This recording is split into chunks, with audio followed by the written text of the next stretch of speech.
la voie, on doit la réparer parce que la voie n'est pas du tout bonne.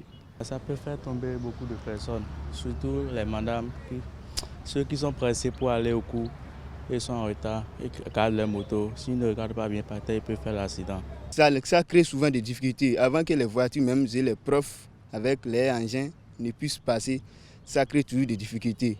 Ils vont vouloir toujours effectuer des déviations qui leur créent souvent des accidents et des chutes sont toujours fatales.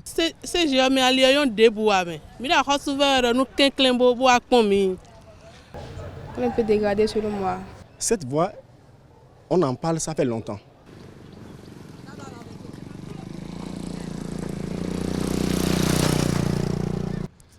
On n'apprécie pas trop ça et vu à ce qu'on sera toujours dans l'établissement et les profs vont toujours tomber, donc créer des blessures avec eux-mêmes, donc ce qui n'est pas du tout trop bon. Il y a plusieurs directeurs qui sont passés déjà, mais la voie est restée en état. Bon, l'école est née en 1968, mais la voie d'accès n'a pas grandi avec l'école. Même si je vendais 0 pour aller là-dessous, et nous faisons mia. En cette de plus, comme vous voyez, c'est dommage. Des fois, on tombe quand on n'est pas... Mais c'est tellement difficile.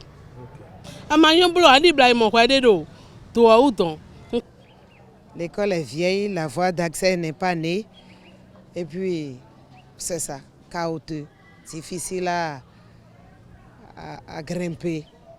Et ça donne une ascension sur le plateau où nous sommes. Et puis le relief est bien dégradé, bien accidenté.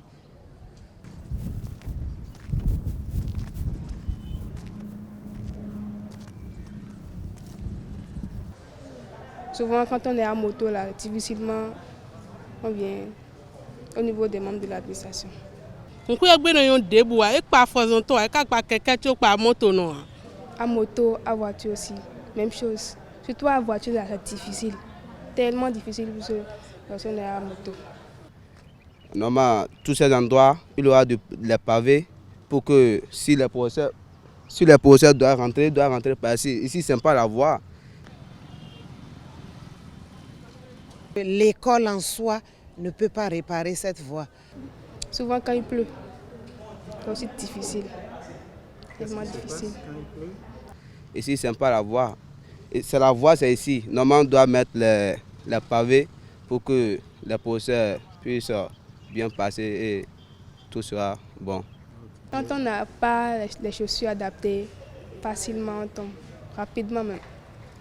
On ne peut faire qu'un SOS à côté de nous bien sûr, mais c'est un cri de cœur qu'on lance pour que les anciens élèves de la maison, qui sont de très grands cadres dans le Bénin en développement, qu'ils nous entendent et qu'ils viennent nous aider. La rue que leurs chaussures ont battu, la rue que leur sueur avait créée n'a pas évolué. On les en supplie pour la réparation de cette voie-là.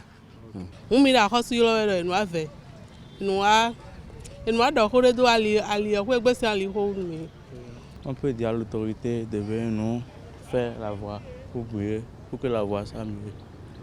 Nous prions surtout les autorités communales qui passent ici. Le maire est là, il passe régulièrement.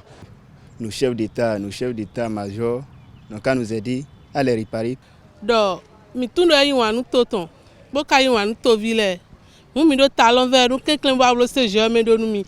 CE1 d'abord, c'est un collège phare de la zone. Ça fait beaucoup de diplômés.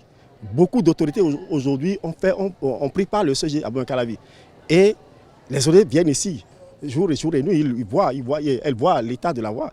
Donc, ces autorités peuvent nous aider à gérer cette voie qui est un casse-tête pour tout le monde. Ces cadres, ces éminents cadres, regardent cette école, regardent ce qu'ils ont été, regardent ce que l'école les a formés et viennent au secours de l'école, viennent au secours de cette voie, sachant que c'est la voie qui fait le développement. Steven Kensiklouno. Oda Shamsidine Seyo. Isaka Camilo. On a me félicité. Bonsoir, Robaldo Natacha. Ondagba Sébastien, je suis professeur de français au CG à Calavi. Madame Kenom Chantal, épouse Saisonlé.